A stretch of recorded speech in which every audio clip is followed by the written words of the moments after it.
Hallo meine Freunde, vor 6 Jahren bin ich das erste Mal nach Österreich gefahren, auf eine Skireise, die eine Woche gedauert hat. Heute nehme ich euch mit auf diese wundervolle Reise. Dieses Video zeigt nicht nur die schöne Landschaft der österreichischen Berge, sondern soll euch auch helfen, euer Deutsch zu verbessern. Ich spreche langsam und benutze einfache Wörter, damit ihr mich gut verstehen könnt. Bevor wir anfangen, dieses Video hat Untertitel in 10 Sprachen. Viel Spaß!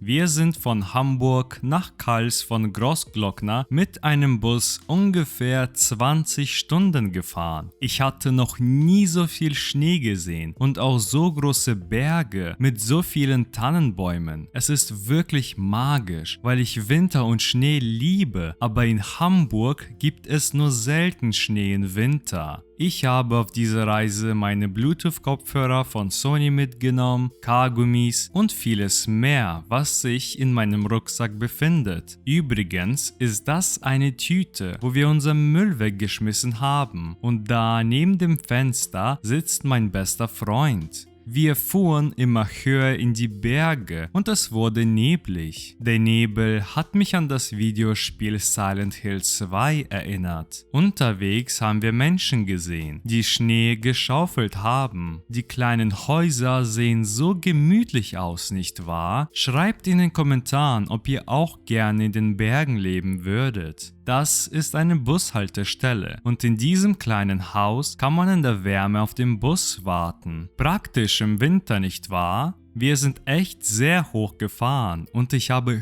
Höhenangst. Höhenangst bedeutet, wenn man Angst hat, irgendwo hoch zu sein, zum Beispiel auf einem Flugzeug oder auf einem hohen Gebäude. Das Wort besteht aus 2 Wörtern, Höhen und Angst. Höhen steht für die Mehrzahl von Höhe und bedeutet viele hohe Orte oder die Höhe allgemein. Auf Englisch Fear of Heights. Höhe bedeutet Height und Angst bedeutet Fear, also Höhenangst. Habt ihr es verstanden? Könnt ihr sagen, was das ist?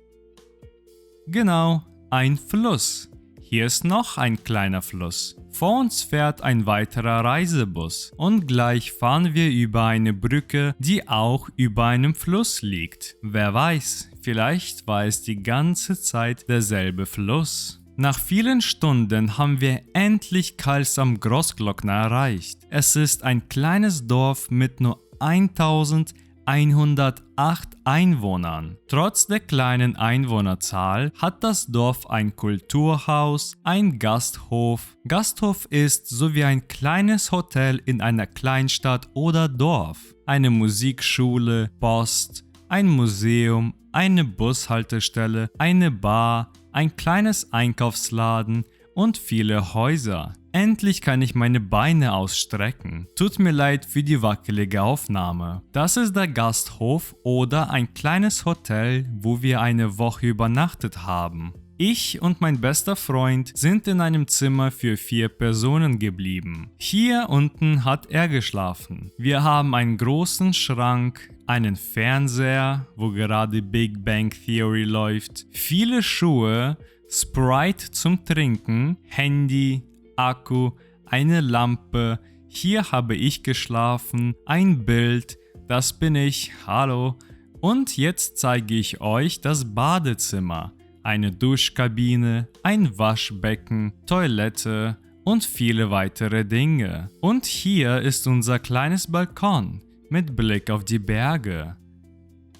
Na schön, Zeit endlich Ski zu fahren. Am nächsten Tag haben wir mit dem Skifahren angefangen. Es ist so kalt, aber es macht so viel Spaß. Die meisten aus meiner Gruppe sind noch nie Ski gefahren. Wir haben zuerst hier unten geübt, bevor wir mit der Gondel ganz nach oben zu der Adler Lounge gefahren sind. Sie liegt 2421 Meter hoch. Je höher wir fuhren, desto nervöser wurde ich, aber die Aussicht war unglaublich schön. Oben haben wir eine Mittagspause gemacht und gegessen. Eine Mittagspause bedeutet, eine Pause in der Mittagszeit zu machen. Mittags ist die Zeit von 13 bis 15 Uhr. Es gibt auch vormittags. Es ist die Zeit von 11 bis 13 Uhr und nachmittags von 15 bis 18 Uhr. Nachdem wir gegessen haben, sind wir wieder nach unten gefahren. Mein Lehrer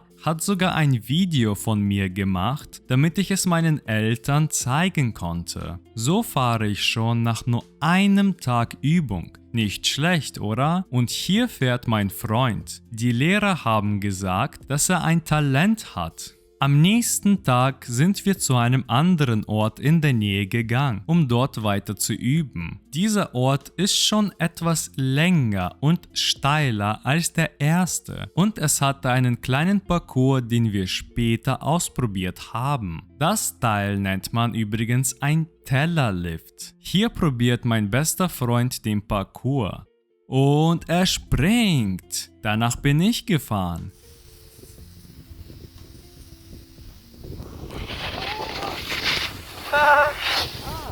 Glaubt mir, es fühlt sich viel schneller an, als es aussieht. Später sind wir wieder zu der Adler Lounge gefahren. Heute war das Wetter viel besser als gestern. Auf dem Weg sah ich einen Hubschrauber. Die Aussicht auf die Berge ist echt atemberaubend. Atemberaubend bedeutet, wenn etwas sehr schön ist. Das Wort besteht aus zwei Wörtern. Atem und beraubend. Atem ist ein Nomen. Es beschreibt die Luft, die du ein- und ausatmest. Beraubend bedeutet, dass etwas dir etwas wegnimmt. Also stell dir vor, etwas ist so schön, dass es dir die Luft wegnimmt. Auf Englisch breathtaking. Something is so beautiful, it takes your breath away. In German atemberaubend. Ich glaube, ich habe noch nie etwas Schöneres in meinem Leben gesehen. Wir blieben wieder ein paar Stunden in der Adler Lounge und sind danach wieder nach unten gefahren. Der Tag danach war ähnlich. Der einzige Unterschied war, dass wir in ein neues Gebiet für Erfahrene gefahren sind. Um dahin zu kommen, haben wir ein sogenanntes Sessellift genommen. Im Sessellift zu fahren war interessant, aber auch ein bisschen gruselig. Hier ist nochmal das kleine Dorf, wo wir für eine Woche geblieben sind. Ich und mein bester Freund sind immer höher gefahren. Leider habe ich die neue Strecke nicht gefilmt und alle anderen Tage auch nicht. Aber es ist nicht schlimm, weil wir immer dasselbe gemacht haben. Jeden Tag sah unser Plan ähnlich aus. Morgens Skifahren. Mittags essen und entspannen, abends wieder ein bisschen Skifahren. Was ich nicht gefilmt habe, aber erzählen möchte, ist, dass wir jeden Tag morgens und abends in einem Restaurant gegessen haben. Und das Essen war immer sehr lecker. Wir haben auch jeden Abend verschiedene Kartenspiele gespielt, wie zum Beispiel Uno. Nach einer Woche sind wir wieder zurück nach Deutschland gefahren. Diesmal dauerte die Fahrt nur ca. 16 Stunden. Ich war ein bisschen traurig, dass die Reise vorbei war. Diese Woche war die beste Woche meines Lebens und ich möchte auf jeden Fall irgendwann nochmal Ski fahren. Bevor ich mich verabschiede, schaut mal, was für einen schönen Berg ich auf der Rückfahrt gefilmt habe. Das war's auch schon mit meinem Skivlog. Ich hoffe, euch hat das Video gefallen. Wenn ja, dann bitte ich euch, meinen Kanal zu abonnieren, einen Like zu hinterlassen und in den Kommentaren zu schreiben, ob ihr schon mal Ski gefahren seid und was ich in meinen nächsten Videos verbessern könnte. Vielen Dank, ich wünsche euch noch alles Beste und wir sehen uns in dem nächsten Video. Auf Wiedersehen!